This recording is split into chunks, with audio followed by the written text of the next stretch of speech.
সাগৰ তোক মই বেয়া পালো।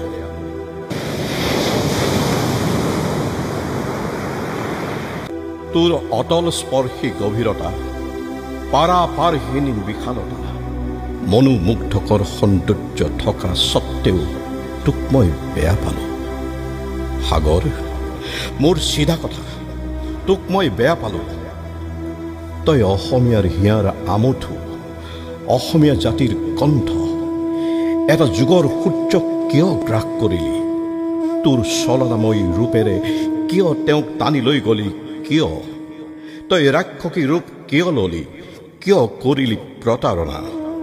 কিয় কৰিলি অন্যায়? অসমীয়াই আজি বিচাৰিছে উত্তৰ, উত্তৰ লাগে আমাক উত্তৰ। আমাক জুবিনক লাগে, জুবিনক ঘূৰাই লাগে। তই সুৰ কি বুজিবি সাগৰ? তইতো নহয় নদী অথবা জান জুৰি নিজৰা, যাৰ কুলু কুলু সুৰৰ মাজত প্ৰতিপালিত হৈছিল সুৰৰ যাদুকৰজন।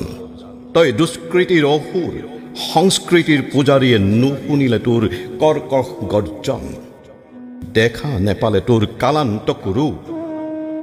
সেয়েহে সাগৰ তোক মই এতিয়াৰ পৰা ঘৃণা কৰিম তোক আৰু তোৰ ৰাক্ষস কুলক।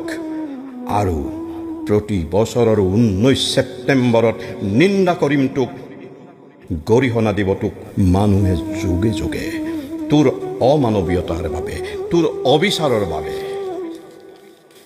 তই জাননে সাগৰ কোন আছিল জুবিন?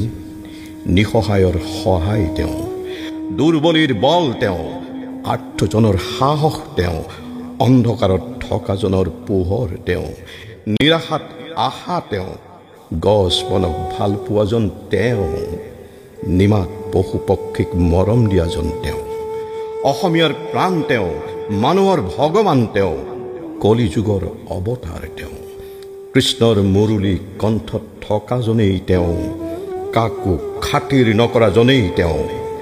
মোৰ কোনো জাত নাই, মোৰ কোনো ধৰ্ম নাই, মই মানুহ বুলি কোৱাজনেই তেওঁ, তেওঁই জুবিন, আমাৰ মৰমৰ জুবিন।